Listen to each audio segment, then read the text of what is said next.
ಒಂದು ದಿವಸ ಫೋನ್ ಮಾಡ್ತಾರೆ, ಸಂದೀಪ್ ಅವರೇ, ಅಲ್ಲ ಅವರ ವ್ಯಕ್ತಿತ್ವ ನೋಡಿ ನನಗಿಂತ ಎಲ್ಲ ದೊಡ್ಡವರು, ವಯಸ್ಸಲ್ಲಿ ಸ್ವಲ್ಪ ದೊಡ್ಡವರು, ಆದ್ರೆ ಅವರ ಸಾಧನೆ ಇಡೀ ಕರ್ನಾಟಕಕ್ಕೆ ಗೊತ್ತು, ಅಷ್ಟು ದೊಡ್ಡ ಮೇರು ವ್ಯಕ್ತಿತ್ವ.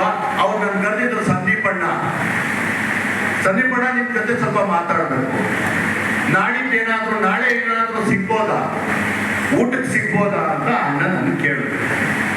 ನಾನು ಅವತ್ತು ನನ್ಗೆ ಸಂತೋಷ, ಅಣ್ಣ ಕರೀತವ್ರೆ ಅಂತ ಆಯ್ತಣ್ಣ, ಊಟಕ್ಕೆಲ್ಲ ಸಿಗೋಣ, ಎಲ್ಲಿ ಸಿಗೋಣ, ಎಲ್ಲ ಜಾಗ ಎಲ್ಲ ಮಾತಾಡ್ಕೊಂಡು. ಅದಾದ ನಂತರ ನಾನು ಒಂದು 10-15 ದಿನಗಳ ಹಿಂದೆ ಏನೋ ಒಂದು ಸಣ್ಣ ತೊಂದರೆ ಆಗಿದೆ ಅಂತೇಳಿ ನನ್ನ ಬ್ಲಡ್ ಚೆಕ್ಅಪ್ ಕೊಟ್ಟಿದ್ದೆ.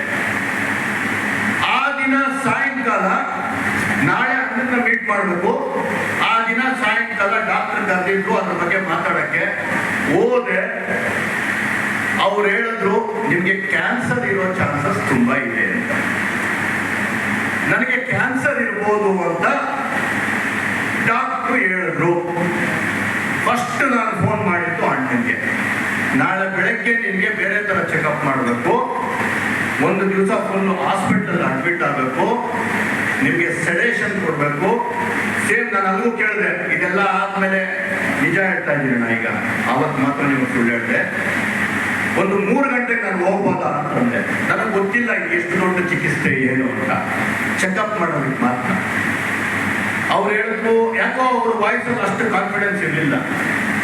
ನಾನು ಅಣ್ಣನಿಗೆ ಫೋನ್ ಮಾಡಿ ಹೇಳಿದೆ, ನನಗೆ ಹುಷಾರಿಲ್ಲ ಅಂದ್ರೆ ಏನಂತ ಹೇಳ್ತಾರೆ, ಸುಳ್ಳು ಹೇಳಿದೆ, ನಮ್ಮ ತಂದೆಯವ್ರಿಗೆ ಹುಷಾರಿಲ್ಲ. ಸ್ವಲ್ಪ ನನ್ನ ನಿಜಕ್ಕೂ ನಾಚಿಕೆ ಆಗುತ್ತೆ, ನನ್ನ ಹೆಸರು ಬಿಟ್ಟು ನಮ್ಮ ತಂದೆಯವ್ರ ಹೆಸರು ತಗೊಂಡೆ. ಇವತ್ತು ಫಾದರ್ಸ್ ಡೇ, ನನ್ನ ತಂದೆ ಬೆಳಗ್ಗೆನೆ ನಾನು ವಿಶ್ ಮಾಡಿದೆ, ಅವ್ರನ್ನ ತುಂಬಾ ನಾನು ಇಷ್ಟಪಡ್ತೀನಿ. ಅದೇ ರೀತಿ ನಾನು ಸುಳ್ಳು ಹೇಳ್ತೀನಿ,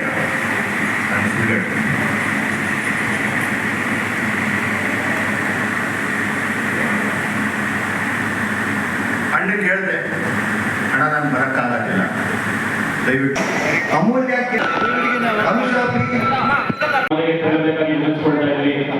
ಇಲ್ಲಿ ನೆರೆದಿರುವಂತಹ ಎಲ್ಲರಿಗೂ ಊಟದ ವ್ಯವಸ್ಥೆಯನ್ನ ಭಗತ್ ಸಿಂಗ್ ಚಾರಿಟಬಲ್ ಟ್ರಸ್ಟ್ ನ ವತಿಯಿಂದ ಈಗಾಗಲೇ ಏರ್ಪಡಿಸಲಾಗಿದೆ.